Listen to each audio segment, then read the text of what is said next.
Hello, friends. Hello, loyal audience.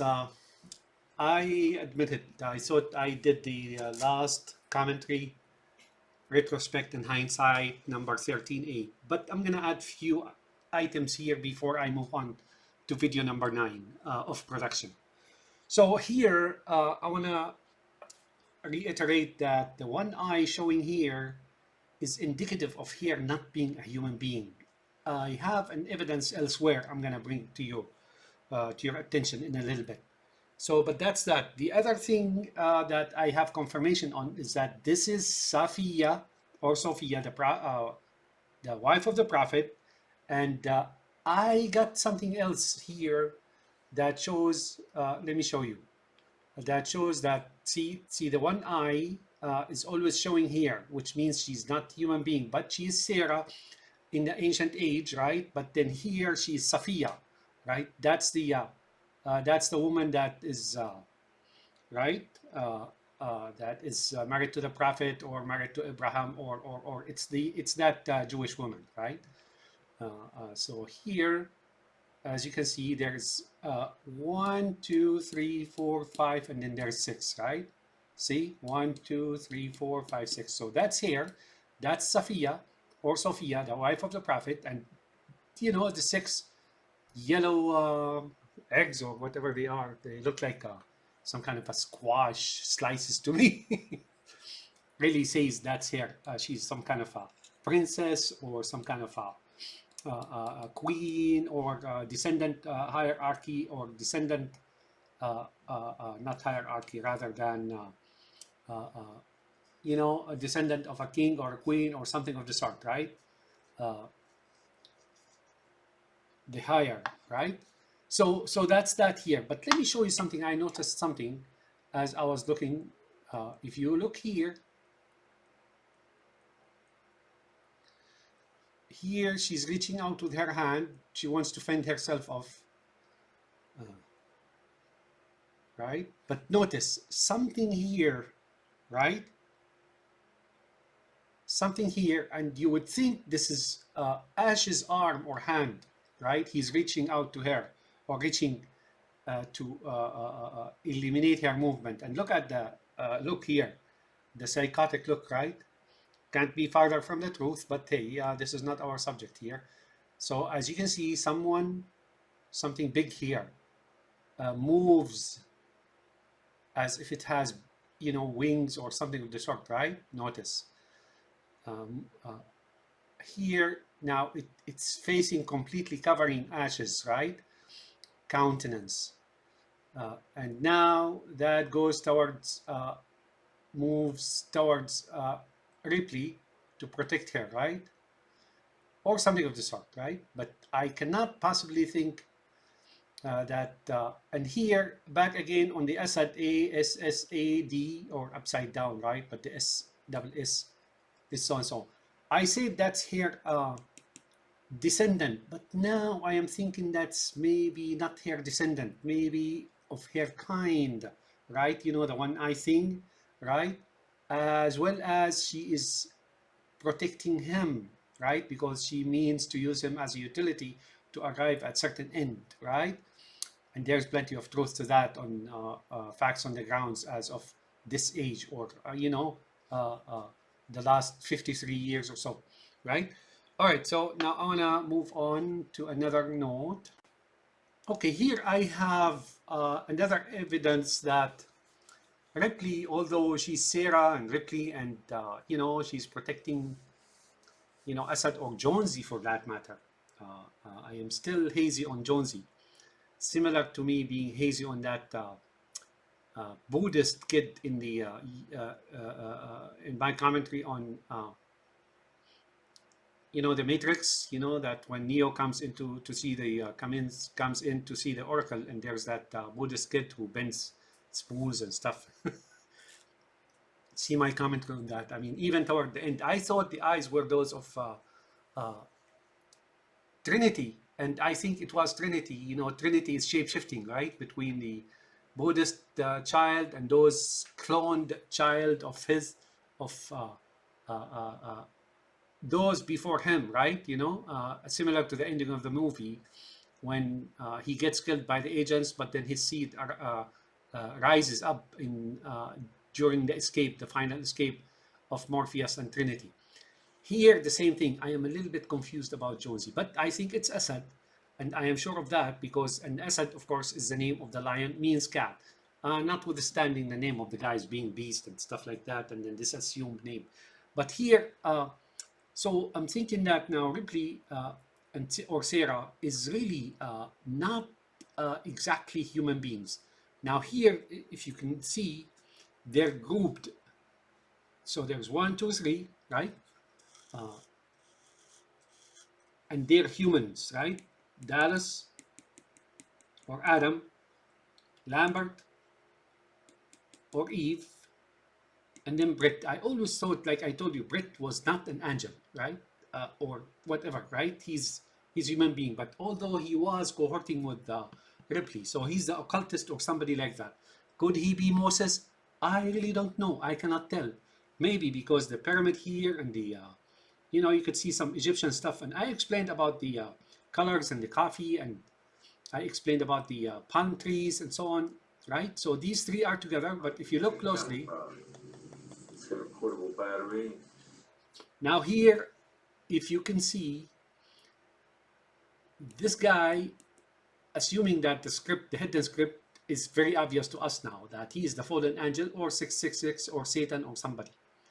This guy there, as Muhammad, or as appears in history as different personality, I think they mean by him the archangel Gabriel, right?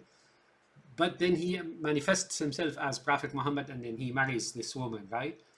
But now this woman is standing here and not there, right? So Cain is gone, obviously. So these three are together and the other three are together. So now I'm making the assumption that the hidden script is saying that she is one of those. She's not a human being.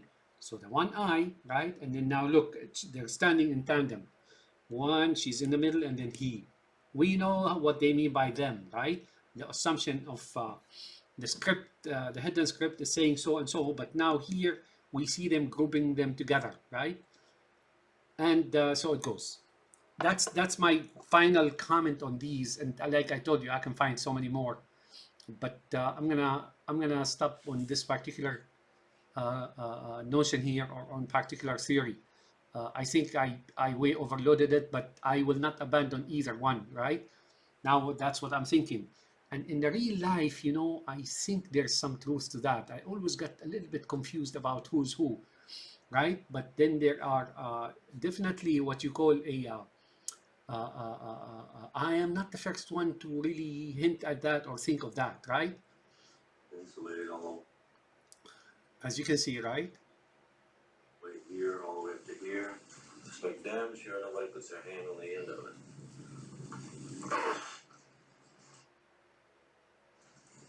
Shouldn't be. Bastard. So he's called the bastard, of course, unless. So you see what I'm saying here is sometimes you would think that the xenomorph is not exactly the offender in this movie. I mean, here I am thinking, from what I know, is that the xenomorph, as they talk about him or God or Allah, from the script here, that hidden script or reading between the lines, it shows you that he is not the offender. They're after him to subdue him. He's around here somewhere, and so on, so on, so. And from the get-go of this movie, you would see that they're trying to coerce him violently out, and then they want to control him and replace him. The end of the movie actually confirms what I am saying here. So here, I don't want to say the xenomorph or the alien is really at fault. And they're showing you that, and that, like I said in the previous video, a lot of Nietzsche here, you would see a lot of Nietzsche. And Nietzsche plays here a lot, and his Hazar or Khazar, right? Nietzsche is Natashi or Natashi. The name is not exactly German, right? But it has been Germanized, and you can hardly tell if he's German or not. But we know what he is. He's a Ripley, right? But he talks about the Hazars, right? Now, Khazar, the Kha is really Arabic, and the Ha is really Arabic. And when they get translated into other language, the Ha or it's as if when you're cold, right? You go, that's a letter, Ha, right? Translates into an H, right? Ha, right? or the kha, which really translates into the ch in the olden days. So if you see words with an h, sometimes it may well be taken from Arabic, but it's kind of morphed its way around or kind of mutilated, and then now you cannot know where it's from or the origin of the term, right? Similar to the ch now, the kh, which is kha, is a modern workout of the translations, right? But there was far more translations back then. So, like I said, the Hazars and the Khazars and the Gazar or Khazara or Gazara, you know, Ben Gazara and so on, those are the remnant, or at least one remnant of the Khazars, or you know, the Khazars around Kiev and Moscow and so on. And many of them exist in Iran, of course, and they spread into the West as Ashkenazi and whatnot. They're an enigma, let's put it this way. But we know a lot, you know. So give me a second. So like I said, here we can see them illustrating Parker as the fallen angel, and he's being used and abused, and they're like circling him like, if you will, predators, you know, hyenas or whatever, circling a deer or something of the sort.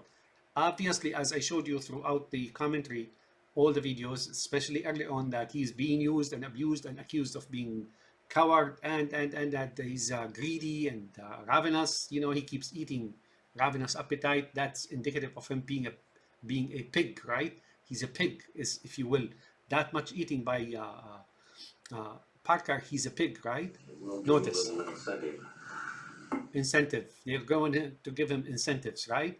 So as you can see, similar to Parker, now they're showing you that the xenomorph is really something they cannot subdue or seize and put in a cage like Parker, right? The pig, right? The one who keeps eating.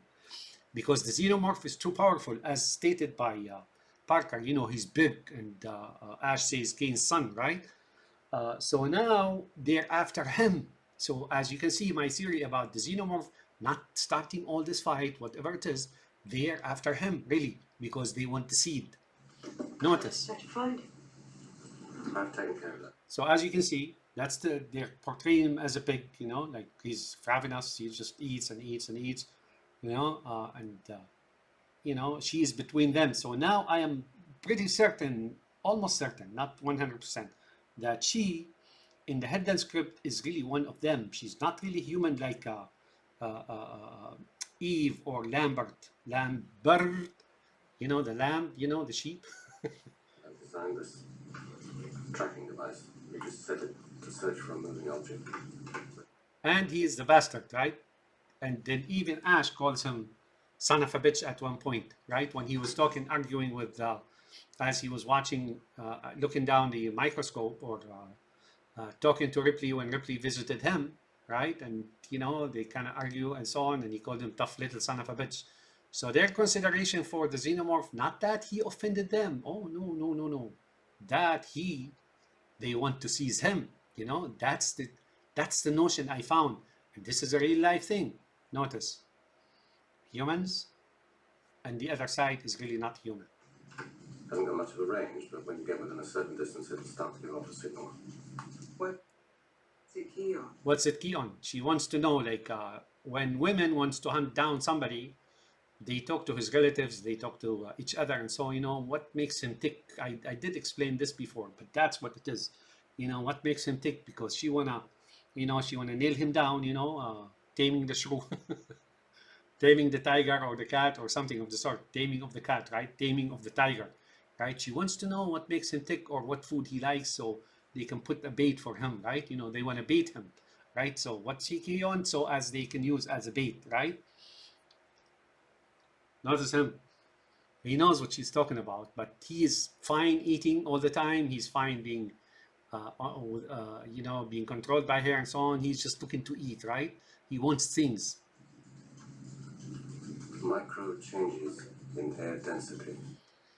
This here, I explained that they may be the whiskers of the cat, which is true. There's truth to that. However, no, that's not what it is. Here, I want to cite, I want to tell you again about this, that I think I did already mention that, that notion, or what I have seen in the past. You know, I was observing or watching You know, that guy who wrote, Joseph Campbell, who wrote the Hero with the 1,000 Faces and so on, right? And then he was talking in a conference, right? You know, like some kind of a conference. People attended it and, you know, asking him a question. And then he mentioned something about like feeling the air move around you and so on. Well, believe it or not, there is a lot of truth to that. You know, like we definitely are not alone here. Oh, I know that. So that's what it is. Give me a demo.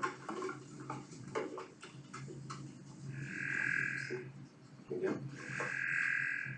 Gotcha. 2 teams. Ash, Lambert, and I. Ripley, take part in the breath. Notice. So now the xenomorph is not something that to be subdued easily, you know, like taken down just the way they did Parker or the Fallen Angel, right? Now, anyone see this thing you catch? However, the xenomorph is a typical of a man, right? It's not exactly one thing. They think there is like a spirit of God in every man that cannot be subdued. Maybe plurality here, not just one, right? And then there is a Parker in everyone also. Like there are 2 different types. And there is evidence to that, the Prophet Muhammad, peace be upon him, spoke of 2 different spirits, you know. He said the spirits are marshaled soldiers or something of the sort. Al-arwahu junudun mujannada, right? And then those who identify each other, they immediately form relationship or friendship or bond, you know, they form a bond, right? And they're peaceful toward each other. And those who do not recognize each other, you know, they immediately differ and become hostile to each other. So out of that, I think they have sorted out something here. But they're definitely, so the xenomorph is really the one that is inhuman, right? So in Kane. On the other hand, Ripley's world, you know, they're the other side, right? To the net that Parker's holding on his lap. Parker, I don't want any heroics, honey. He doesn't want any heroics, right? Now notice how she looks. Catch it, put it in the airlock. she's feeling miserable here, you know, that she, you know, that he's very easy to subdue and use and abuse and you know, bamboozled. He's bamboozled. He thinks he have a deal, right? He has a deal. Now she's laughing, right? But now the other way around is that the xenomorph is not something like that, nothing that he can pursue. But this movie is about how to subdue and seize the seed from a xenomorph. And there may be a xenomorph in every such a man, right? So there's more than one xenomorph. Here it's a typical example of what is going on everywhere. It's like they say, an eternal battle. Channels are open on all decks. I want you to communicate, keep in touch at all times. Okay, let me stop here. Okay, here I wanted to bring to your attention that when I'm looking at the egg here, I am seeing a figurine of an eagle, right? Wings and eagle, right? Even just the green line, right? That looks like an eagle to me, or some kind of a bird, right? I mean, if you look closely, that's what you'll probably see. That's all I wanted to bring to your attention here. All right, so that will be